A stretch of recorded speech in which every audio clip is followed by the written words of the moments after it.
or present facial nerve, the topical diagnosis of lesion at various levels of it. So, what is facial nerve? Facial nerve is the seventh paired cranial nerve, mixed nerve with it is a mixed nerve with motor and sensory roots, emerging from brain stem between the pons and the medulla that controls the muscles of the facial expression and the muscles of scalp and ear, as well as the buccinatus, lethmus, lethysma, stupidus, stylohyoid, and posterior belly of the digastric. Functions in the convenience of the taste sensation from the anterior two-third of the tongue and oral cavity. So in this picture, we can see how the facial nerve looks like. Facial nerve function components. So there are four facial nerve function components. First is the brachial motor that has a special visceral efferent nerve fibers that is supplied to the muscles of the facial expression, posterior belly of the digastric muscle, stylohyoid, and stapedus.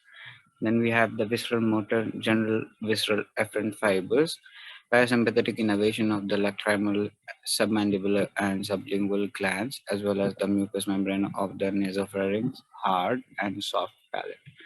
Then we have the special efferent fibers, that is for the taste sensation from the anterior two-third of the tongue and hard and soft palates.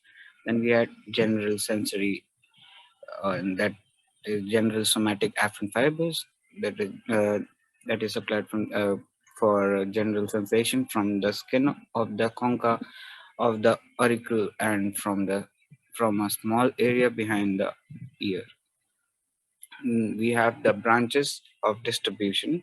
The facial nerve is divided into three branches. First is the facial canal that includes nerves to stipedus, then greater petrosal nerve, then uh, chorda tympani. Then the second branch is stylomastoid foramen that supplies to posterior auricle, nerve to stylohyoid, and nerve to the digastric posterior belly. In the face, it supplies to the temporal, zygomatic, buccal, margin mandibular, cervical. This is how the facial nerve proceeds from its root and move towards all of the facial part of the face. The facial weakness, we have two types of neurogenic facial nerve weakness. The first one is peripheral or the lower motor neuron, and the second one is central facial palsy. The peripheral or lower motor neuron results from a lesion anywhere from the seventh cranial nerve nucleus in the pons to the terminal face in the terminal branch of the face. And the central facial palsy, CFP, is due to the lesion involving the supranuclear pathway before the synapse on the facial nucleus. The peripheral facial palsy. There is flaccid weakness of all the muscles of the facial expression on the involved side, both upper and lower face, and the paralysis is usually complete. Uh,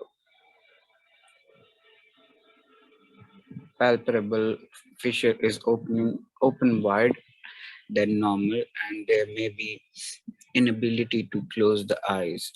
Various very mild PFP may produce only slower and less complete blink on the involved side. Bell's phenomenon, attempting to close involved eyes, causes a reflex upturning of the eyeball.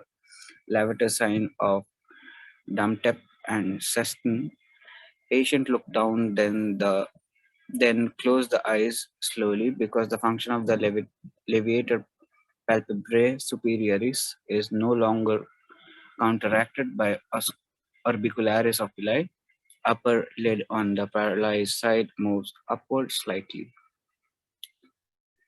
Then we have Negro's sign, eyeballs on the paralyzed side deviates outward and elevates more than normal one when the patient raises her eyes.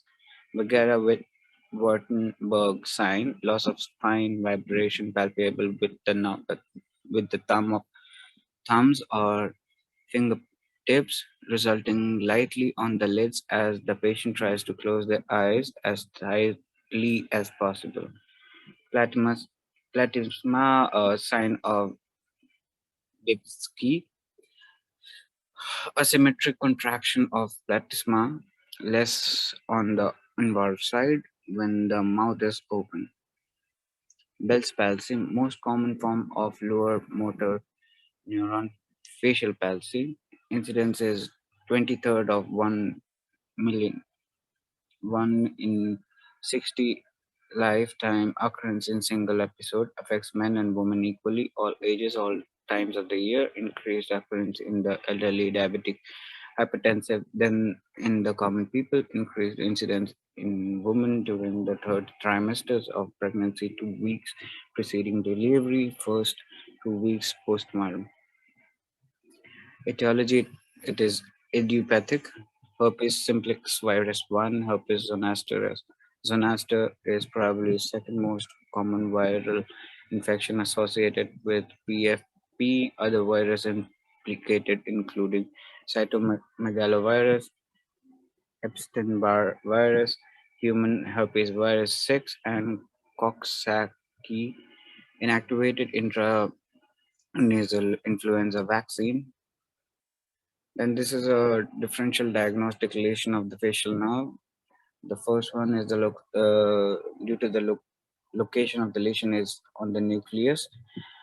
So then the second one is intraponentine fiber. The third one is cerebellopontine angle or cisternal course, just peripheral to the pons or between the pons and the facial canal.